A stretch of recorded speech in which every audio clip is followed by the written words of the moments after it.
Well, let me say first how very happy I am to be here.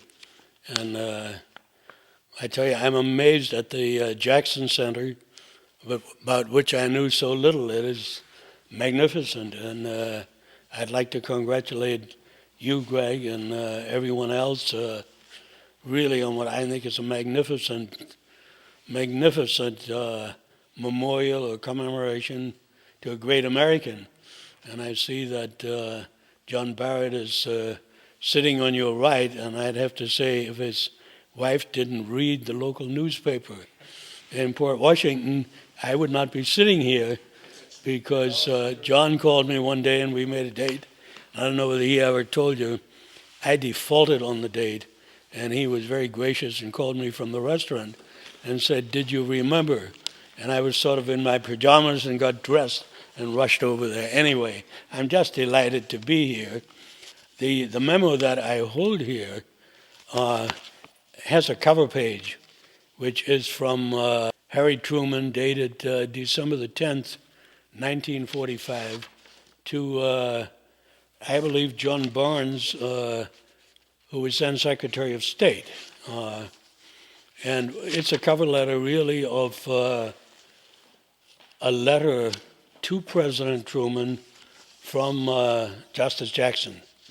And let me say, it is a whole long story of really the clash at Nuremberg, which had to do with their theories of how best to prosecute the German Nazi war of the German people in recognizing their criminality. And this particular letter, I really played an inadvertent and a trivial role, but it precipitated, I think, the end of the controversy between Jackson and Donovan, and it was about the following. There was a German general by the name of Lahusen, who was the second man in what was called the Abwehr.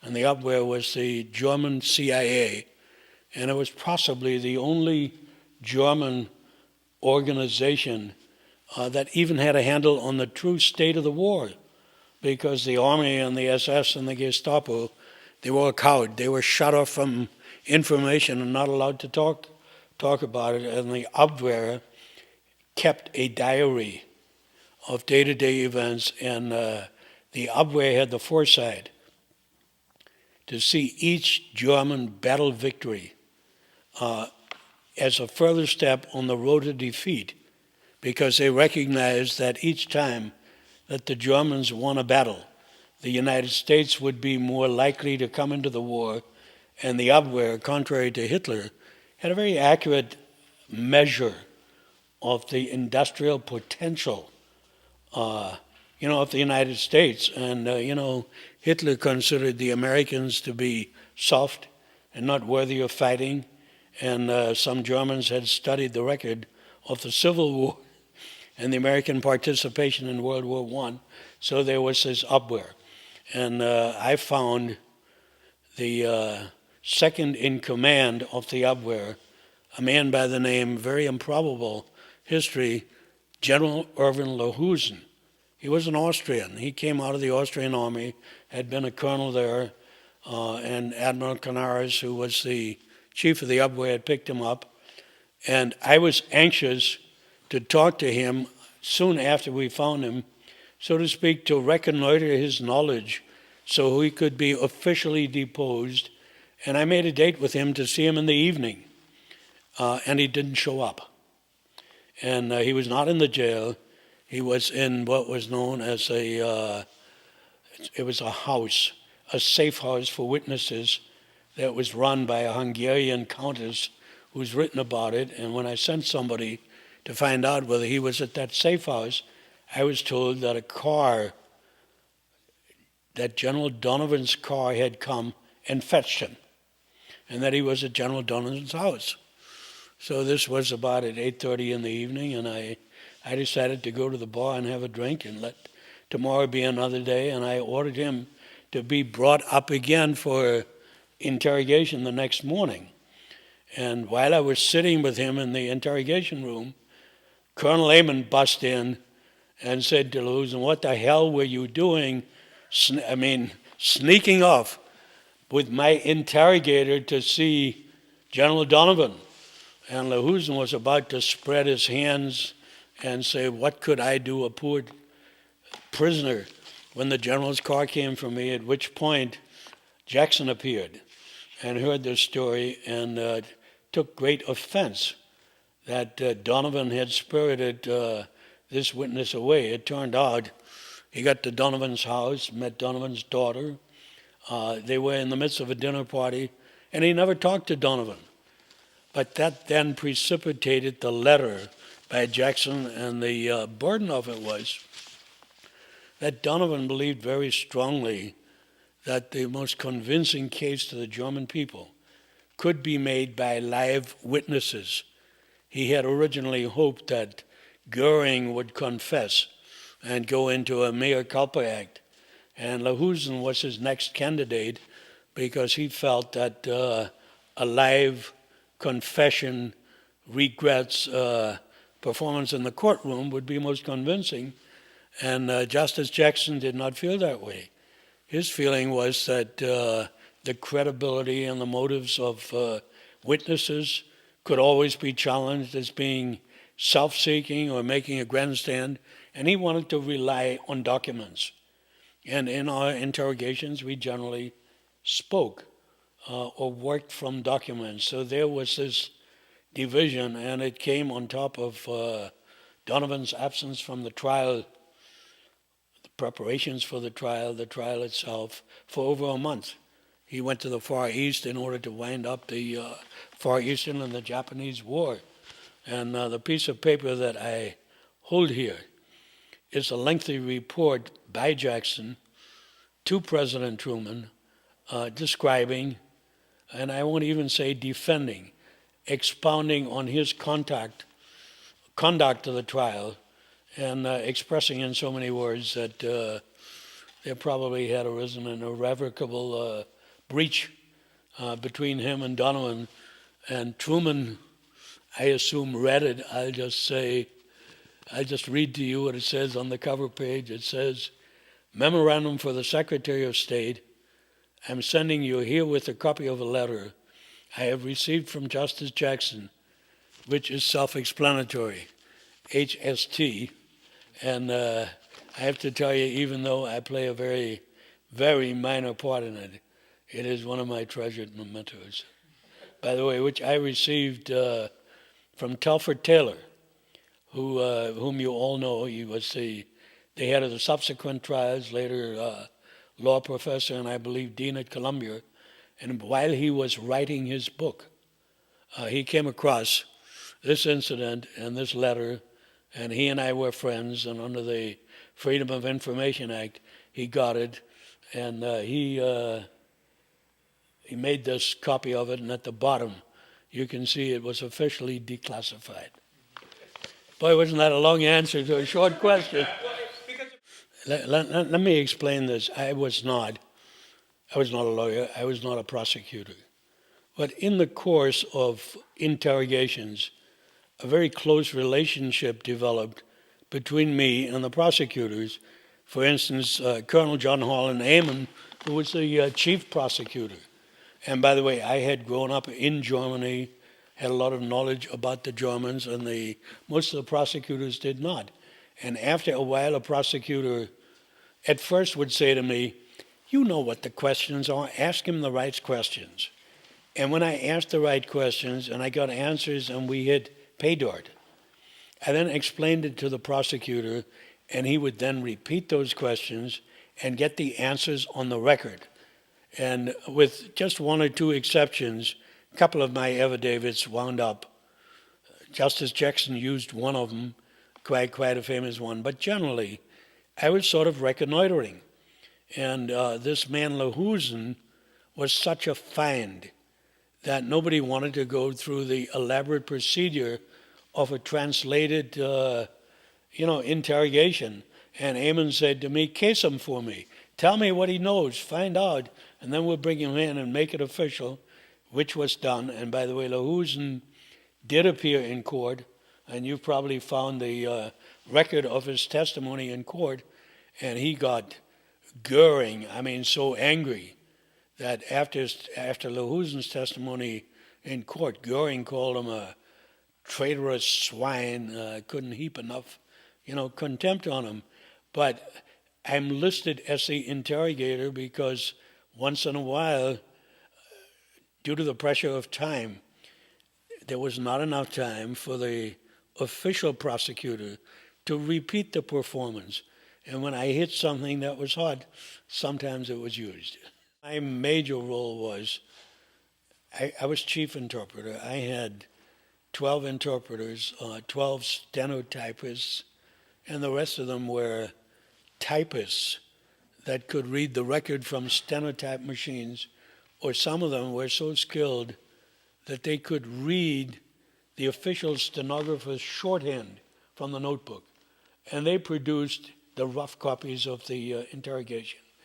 But because I had such a special relationship with Eamon and with Goering, he used me almost exclusively, not exclusively, but almost. And I got to say to my chagrin, for all of the interrogations of Goering, because I felt that I got to see less of the rest of them. But whenever he or Justice Jackson or Tom Dodd had a really important interrogation like Ribbentrop or Hess or Goering, I was the interpreter. But after they developed trust in me, they let me speak to these, they were then, I guess you'd call them material witnesses, future defendants, in order to case the ground and find out where the pay dirt was. Then after the indictments were served on those that had become defendants, then I became officially an interrogator who found witnesses and interrogated them. And this man Lahusen is an example. Huss is another example.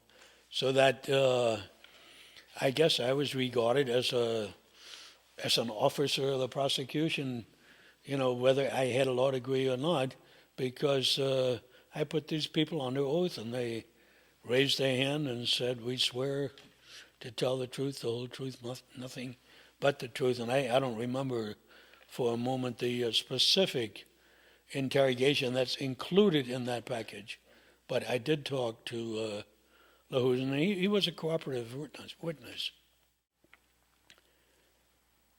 The function of the prison and the prison commander was custodial. They were responsible for the safekeeping of these then witnesses, later defendants, in cells, and you've seen the pictures.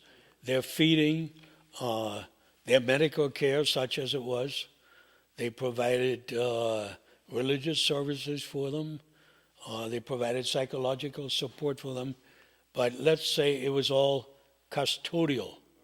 Colonel Eamon, John Holland Eamon, who worked directly for Justice Jackson, was chief of the interrogation division, and he controlled access for the purpose of questioning to the prisoners. And nobody was supposed to talk to them or question them, at least on the record, without Colonel Eamon's orders. And Colonel Eamon and I arrived together from Paris. I was then the only interpreter of what was to become the American prosecution by plane, and I wouldn't know now whether we arrived a day before or a day after Goering. There was a whole bunch of these witnesses, future defendants, transported there from a camp that was called Ashcan, actually a converted hotel in Mondorf. They were flown into Nuremberg and plunked down in the jail. And because Goering was the number 2 man, Eamon decided to talk to him first. And that was really my first official interpretation at Nuremberg.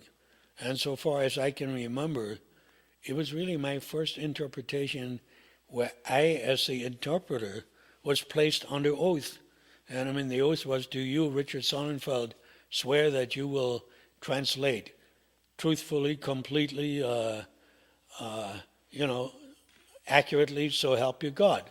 And I'd say yes. And next, the stenographer was sworn in. And Eamon always waited until the prisoner was present to do that. So we were sitting in this interrogation room, and let's just say I'm sitting in the chair where the witness or Goering later sat. Then right across from me, where the camera is now, would be the interrogator, Eamon. To my left over here would be the stenographer, who could use the end of the table, for his notebook or stenotype machine. And over here on the right stood an armed guard. And I think most of the time the prisoners were shackled to the guard until they were brought to the interrogation room, and they were then unshackled, and they were offered a chair, and it was a reasonable, comfortable chair. Now, as to your question, this was not only the first time that I had been placed under oath, but here was Hermann Goering, and he was, so to speak, Hitler's chief operating officer until he fell into disgrace, the, second man in Nazi Germany, an imposing figure, the founder of the Gestapo, somebody before whom had trembled, as a child, who later bombed England when I was there, an imposing figure. I was a 22-year-old PFC, and he came in, and Eamon said, state your name. And Goering said, Reichsmarschall Hermann Goering. And Eamon said to the stenographer, record that as Hermann Goering. And he said to me in sort of a stage whisper, just don't be too polite to this turkey.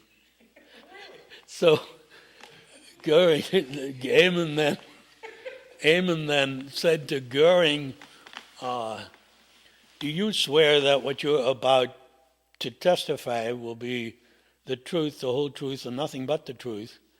And as I translated it into German, before I got finished, he interrupted me. And he said in German, stehe ich vor einem Richter? That would have, interrogated him. And I had heard that he was a terror of the interpreter, and I knew it was now or never. And I can't take any credit for originality, but suddenly I remembered an old German cartoon which had shown Goering, who was fat, with his white uniform and the diamond-studded marshal's baton and a plumed hat and, a big chest full of medals, and deliberately misspelled his name and called him Goering, G-E-R-I-N-G, leaving out the O umlaut. And the word Goering in German means a little nothing. It's an untranslatable word. It means paltry, a little nothing. And it suddenly came to me, and I said, Herr Goering, wenn Sie dürfen mich nicht mehr unterbrechen. Sie müssen warten, bis ich fertig bin. So I said, Mr. Goering, you don't interrupt me. You wait until I'm finished. And when I'm finished and you have something to say, then I'll decide whether it's worth pursuing it. So he looked at me and he said in German, Mein Name ist nicht Goering. Mein Name is Goering. He said, my name is not Goering, it is Goering. And I said to him in German then, okay, I tell you what, if you won't interrupt me, I won't mispronounce your name. And now I have to tell you something. I could read that man's mind because he was the highest ranking surviving German officer. He had already figured out that Eamon was the chief interrogator and I was the chief interpreter. So he now had status.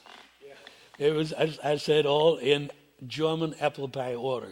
And I couldn't do any wrong after that. And I got picked to be the interpreter only because when I interpreted for Goering, there were not a lot of interruptions and there wasn't any debate, about language. The interrogations were efficient, but I was sort of a robot. And Eamon had explained this to me. He said, when you ask him a question, you got to try and adopt my tone of voice, and you've got to adopt the expression in my face. So he gets a feeling, what I think of him. And he says, when you answer, to the best of your ability, you've got to transmit his expression, and his feeling and his deportment. And believe me, I was no actor and I am no actor, but I was busy full-time playing roles. I was Eamon when I spoke German, and I was Goering when I spoke English.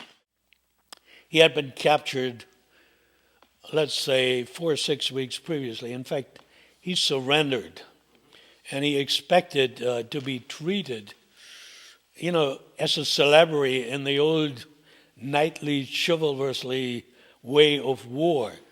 And, the Geneva Convention had something to say about the treatment of officer prisoners. They were to have a Batman and, all the privileges. And so when he was first captured, he expected that. And he was a drug addict because he had intractable pain from a war wound. And he took a narcotic that was known as paracodeine, which is not as bad as morphine, but very addictive. And he took as many as 150 pills a day. So between the time that he was captured and the time I saw him the first time, they had already started weaning him from these drugs. And, it has to be done gradually. He was not down to a 0 dose, but to a low dose. And I think he'd lost many, many pounds, let's say 60 or 70 pounds. And his uniform had been stripped of all the insignia. I mean, I could see where his general's insignia had been on his collar and on his lapel and around his collar, and where all his, medals had been. And the uniform, it was a fine material, but it was a gray uniform that sort of hung on him. Just imagine a uniform that had been tailored for a man who weighed 260 pounds, who now weighed 200 pounds. And he was sort of dragging himself. He had difficulty walking. And he had, at that time, a mild heart condition. I don't know whether it was arrhythmia, something that was being watched and was a result of his, weight and drug addiction. So he was, per se, not an imposing figure. But the man was only 5'6", and he made an impression larger than life. He was broad-shouldered. He carried himself like an actor, and he sort of dragged himself in the chair. But boy, the minute he sat down in the chair, you could tell he was alert. And, somebody has described him. This is not me. I have my own description of him, but somebody described him as a fantastic brain without a conscience. And, this man, he was out to defend himself in his own way.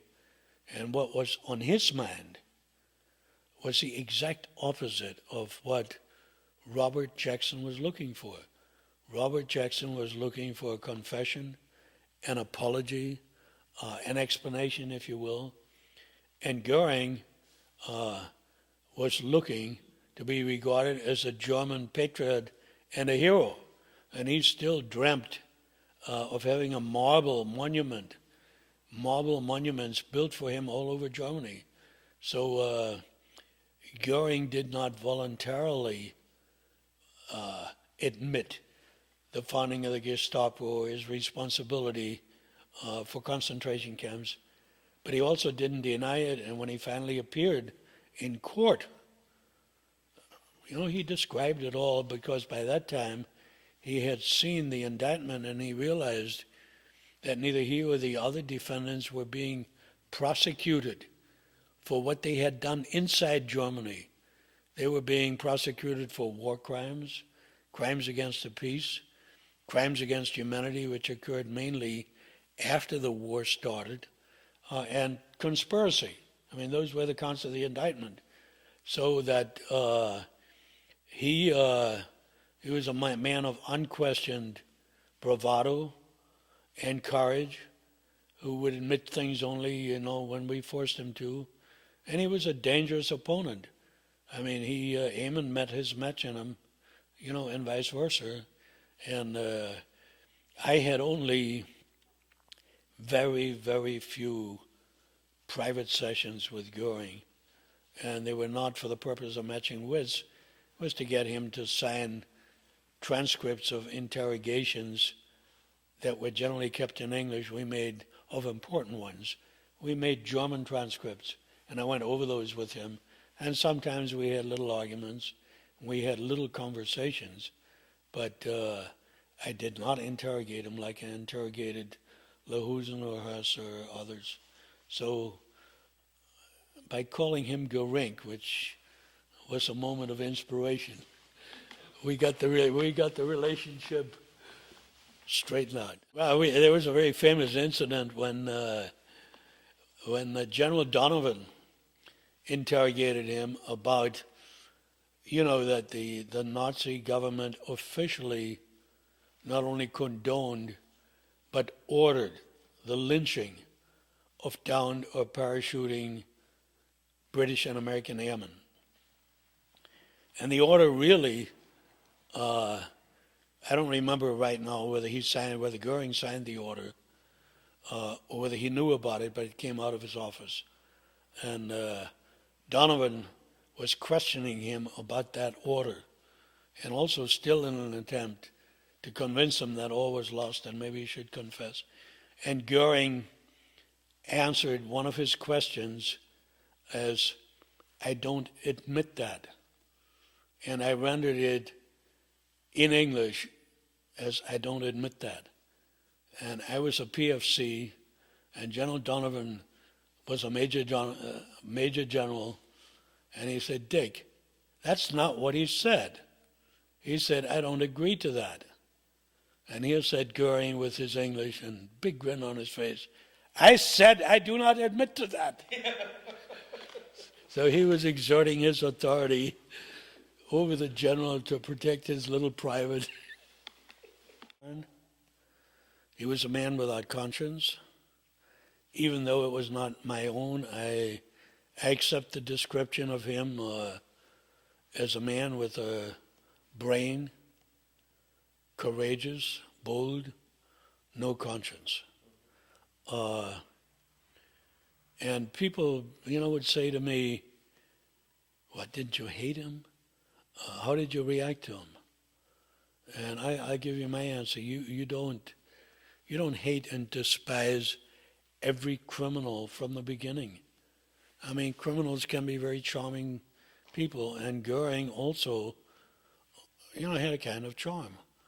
In his distress, knowing he was headed for the rope, he could still laugh. He could laugh at himself. He had very interesting incidents of things that he had done that showed a totally perverted conscience or sense of humor, and he would slap his knees and with great glee and almost bellow out with laughter. So he was not a sniveling coward like Ribbentrop. He didn't look like an arch criminal, as I have to say some of them did. He, his manner still demanded respect. So I never knew whether to be pleased by the fact that he insisted whenever he could that I be his interpreter, because it certainly was a two-edged honor, right, to be chosen by this arch criminal.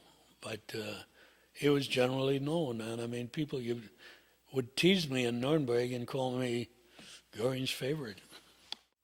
Did you get a sense he was playing you a little bit? Well, I tell you what, after the first two interrogations, I mean, let me say, when we came to Nuremberg at first, it was not at all clear what total role Goering had played in Nazi Germany. Everyone knew that he was the builder of the Luftwaffe, that he was the commander-in-chief of the Air Force. We knew, of course, he lost the Battle of Britain, and I don't know whether you know, the Air Force had a sorry record in Russia. He was the czar of the 4-year economic plan. We knew very little about the fact, we should have known, because it was there, that he converted the Gestapo, which existed, into an instrument of terror, and it was Goering who deputized 50,000 SA men as auxiliary police, and it is they who arrested and incarcerated Hitler's opponents virtually the night after the fire of the Reichstag, the German Parliament building. And because they did it so quickly, I mean, you could have reconstructed, they had the lists made out long ago. So we did not know the full extent of Goering's guilt, of the fact that it was he, in his capacity of the second man in the Reich, who ordered the extermination of the Jews. He signed and sent that order to Heydrich, who was nominally a subordinate of Himmler, and it led to that famous Wannsee conference in January of 1942, after the Germans were in Russia, that then resulted in the creation of the extermination camps. So as to your question, it took a long time for me and everybody else to understand not only the total extent of Goering's participation and criminality and guilt. It took literally until March or April for us to understand the total extent of the Holocaust. If you told me that the Germans had killed 40 or 80,000 Jews or Gypsies or whatever, Gypsies, in camps like Dachau or Buchenwald, I would have believed it. But we had no idea that millions, were exterminated in places like Auschwitz and Birkenau. And, one of the great things that the Nuremberg trial accomplished, it wrote the history and the record of what it really, happened in Nazi Germany. Because without getting it from the originators and getting the statements under oath and finding the documents, the historians would still be arguing about whether it ever happened. And despite the evidence, some of them do. But that record, the whole record of killing millions of Russian prisoners deliberately by starvation and sickness and whatnot, that was all discovered, made public, let's say, at the Nuremberg trial through documents that the documentation division under Robert Jackson found. There were barnfuls of documents, and I'm not here to say that it would not have been discovered and documented anyway, but it was all brought together. That was the first comprehensive history, of Nazi Germany that was written. And what people forget, I think, the relatively narrow argument whether it would be better to have prominent Germans confess or to convict them by documents pales beyond the enormous accomplishment, right? To document the history of Nazi Germany, a whole country, a whole government, going back to 1923. Something that has never been accomplished before in any historical inquest, that no single government, no historian, could have done. And so this unfolded, I would say, to us a little earlier, some of it, but really between the started the trials in November of 1945, and the end of the trials, in the early summer of 1946. So our relationship, to these people grew, if that's the word, in a negative way, as we recognized the true extent of their criminality. In the beginning, we were investigators. OSS was given the task to prepare 4 war crimes trials before the charter was written, that is, before the London Conference, before Nuremberg was selected, before the law under which they were going to be tried was established. So we were in a preparatory phase, and we worked out of Paris. And we were a unit of OSS called the OUSCC, became the OUSCC, the Office of the U.S. Chief of Counsel. And Eamon was there, and Brookhart was there, and a small staff. And I think that the documentation division was also in Paris, notably Story and Baldwin, but it was all preparatory. Then, after the charter, which was on August the 5th, I believe, 1945 was issued, at a further conference, then the prosecutions were organized, and by default, I was the only prominent interpreter. They would make trips and, find somebody who could speak German or whatnot. So when I arrived in Nuremberg, I was the only one. And because I was Eamon's interpreter, and all of a sudden they needed more, I was called the chief of the interpretation section. Another colonel by the name of Williams was the operations officer really for Eamon, and he organized it, and suddenly, I was the chief interpreter. And, nobody ever checked my German. My English was pretty good, and they'd bring these people in, and I'd try them out, and kept some of them, didn't keep others, but that's how it happened. It was not exactly according to a carefully thought out plan.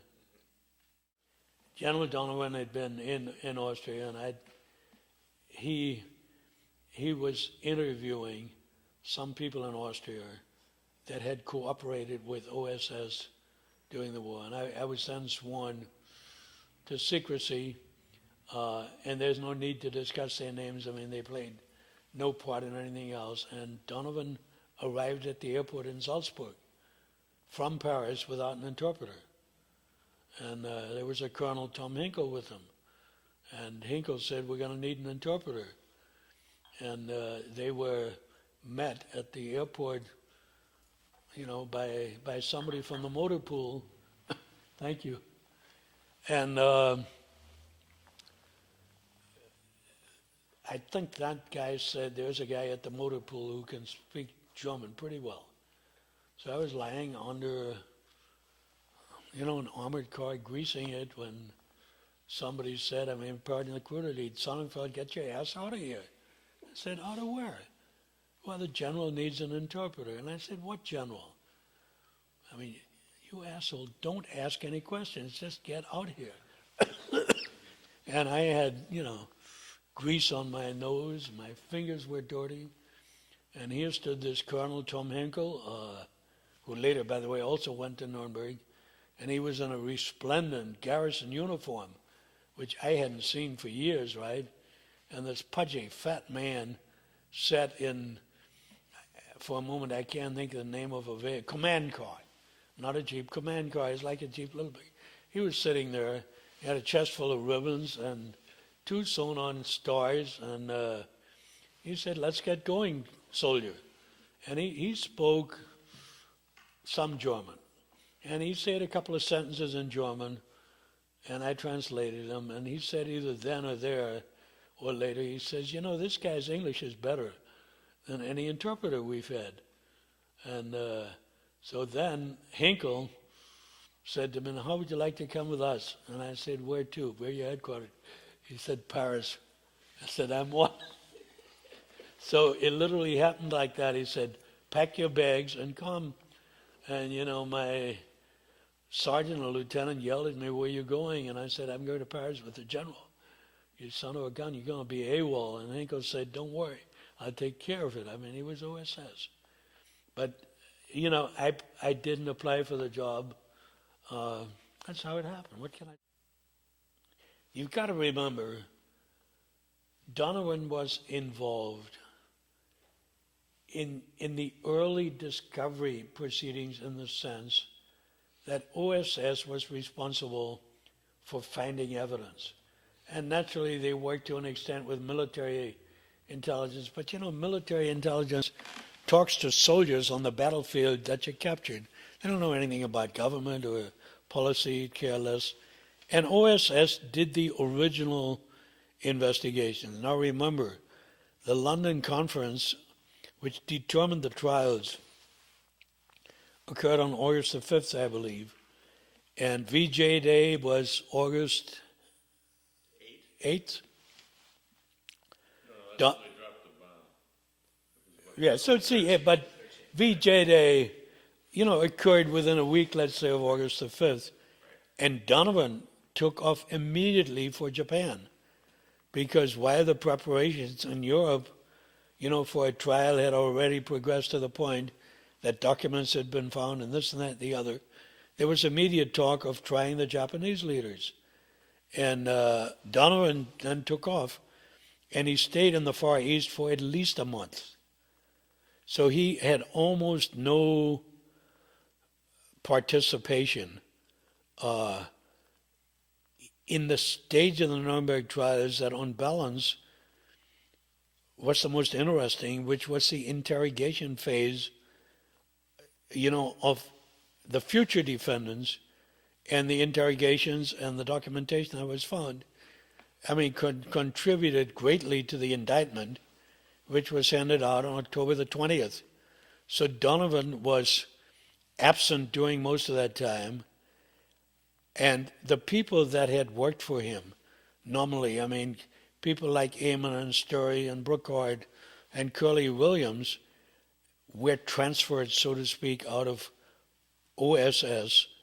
And then this OUSCC, the Office of the U.S. Chief of Counsel, reported directly to the commanding general of American forces in Europe, which was Eisenhower for a few weeks and then General McNamara. So Donovan was removed from the direct chain of command of all the people who then worked for Jackson. And he was listed, I believe, as associate counsel or an executive counsel, but clearly, as far as the trial is concerned, subordinate to Robert Jackson, who was chief of counsel. And Donovan then reappeared, I would say, for a week or two in Germany. When he reappeared in Nuremberg, he immediately grabbed me because he wanted to talk to Goering. And he had that interrogation, which I mentioned, I think only one. And he was convinced that, Goering would not be the one to confess. And he was still looking for somebody who would confess. And the interesting thing is, he invited Lahusen and spirited him away to his house, but never talked to him. And by that time, I'm not privy to it other than what you can read in the letter. I think he and Jackson had at least cooled off to each other, and I think it had one or two polite arguments. And Eamon was a bitter foe of Donovan, which I think went back to New York politics. And Story, I think, was jealous because he was sort of considered the senior deputy by Jackson, because Story headed the documentation division, on which Jackson put, great value. So, Donovan just packed up and went away. And there were not, there were not many rumors, and not many rumors that I know of. Eamon was never really in the sense that Story was in, because Jackson from the beginning put great value on the collection and screening of documents. And the documentation division was much bigger than the interrogation division, and it had its own translators. I mean, I and the people who worked for me had nothing to do with translating the German documents on which our interrogations were based. So while Story and Eamon, had apparently equal rank, I think that Story was sort of the favorite, if I can use that word. And Story conducted interrogations. I interpreted for him. I mean, it was a badge of honor for people like Story or Baldwin. They would ask Eamon's permission, and he always granted it. But Brundage, I don't know whether you know that name. They all came around at one time or another. It was a badge of honor, to question those Germans, or they had specialized knowledge from the documentations that they had used. And slowly and slowly and slowly it sank in on Jackson that a trial based entirely on documentation wouldn't capture the imagination of the Germans. And then slowly and too late, there was more emphasis on getting journalists involved who were bored to death. But I forget whether it was Sprecher or Baldwin. I think it was Sprecher maybe convinced Jackson to show this horrible film of concentration camps in court as really the first live demonstration of how evil that regime had been and the effect of it. To see murders and criminals killing people and shoving them into graves, with bulldozers. You've read the description of the effect, of that film, and that convinced Jackson to get more of the human element into the trial. And I think there was more than one film shown. I think there were 3 films shown altogether. And then, Did you when were we there did, when they showed the film? pardon? Did you see the film? Yes, yes. When it was- Well, the film is horrible. I mean, these 2 gentlemen have seen excerpts in it, in the official Nuremberg film. I mean, look, it shows not people being killed, but it shows stacks of dead bodies, emaciated bodies, bulldozers shoving dozens, hundreds of bodies, into mass graves. Some of the other films, I mean, included similar scenes, but then we discovered witnesses. The names may not mean much to you. Schellenberg, Ohlendorf were commanders of what I called the retail killers. Ohlendorf was attached to the army in Russia. He headed what was known as an Einsatzgruppe, a task force of the SS, and the poor guy could brag only about killing 90,000. He had antiquated methods. They shot him in the neck, or they put him into gas vans, and he became a live witness. So that instead of, and then Lehusen, whom I discovered. So what happened is that we never found a member of Hitler's inner circle who came up with a full-blown confession. I'll talk about Speer in a minute, as an exception, but what we did find was the killers, like Schellenberg and Ohlendorf and Huss, and the effect of having them sit there live and describe how they killed tens of thousands and hundreds of thousands and millions. I mean, Huss admitted that 3.5 million had died in Auschwitz, and he got very perturbed when I accused him of that, because he said only 2.5 were incinerated. The rest of them died of other causes. Like what? Well, illness and starvation. So that Jackson, I think, became more appreciative of the, if not the legal value, the historical value, and if I may use the word, the political value, of having human testimony.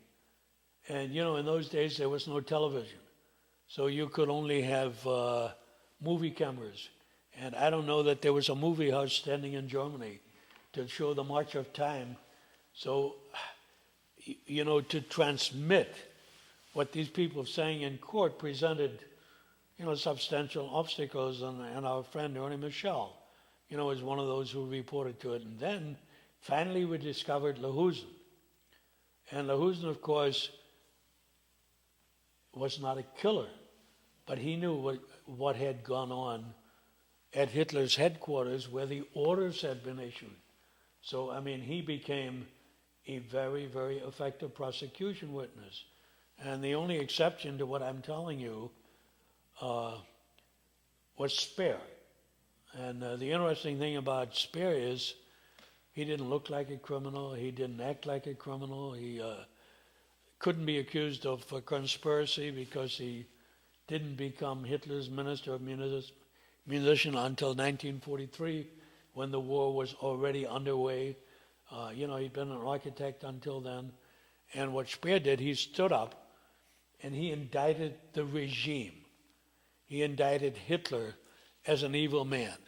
He indicted dictatorship as the most stupid of all forms of government, saying that terrible mistakes were made and will be made again when you believe that one man is all-powerful, you know, and all-knowing. And Speer managed to do all of that and really deliver a tirade to the great chagrin of Goering without ever admitting that he himself had employed 5 million slave laborers. Now, they weren't rounded up by him, they were rounded up by a man by the name of Sauckel. They were, you know, collected in France and Russia, Jews, non-Jews, Dutch, Belgians, women and whatnot. And I think that the judges, I hate to use that word, the judges were so delighted to have one of the defendants get up and characterize the entire regime and Hitler and all of his associates as evil and brutal and stupid. And I have to say that for a reason that I know nothing about and that I don't quite understand, Jackson never pressed Speer for the details of his own doings. I mean, he let Speer off in cross-examination, in my opinion, very, very lightly. And whether he did that, it could have been to save the credibility of that man in the indictment of the regime. And a cross-examiner might have thought, if I drive this guy into the corner and he starts lying, that will then impair what he said about the regime. So I'm speculating, I know nothing about that, but it is a fact that Jackson did not go hard, you know, at Speer.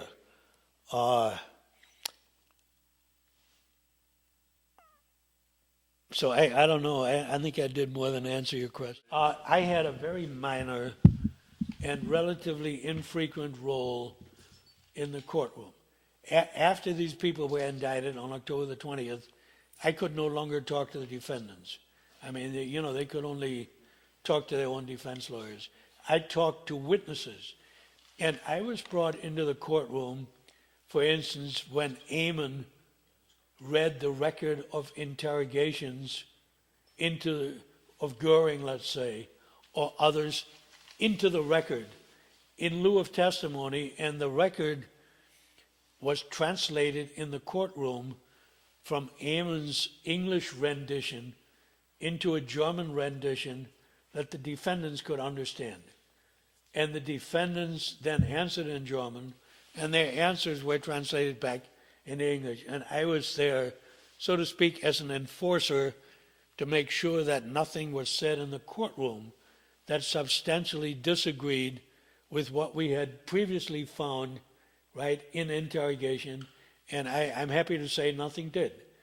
Then I was brought in the courtroom, for instance, when people like Schellenberg and Ohlendorf and Hus and Lehusen were there as witnesses, for the same reason, because they were taken by other prosecutors, basically through the material that had been discovered. In an interrogation, Hus was originally brought in as a defense witness.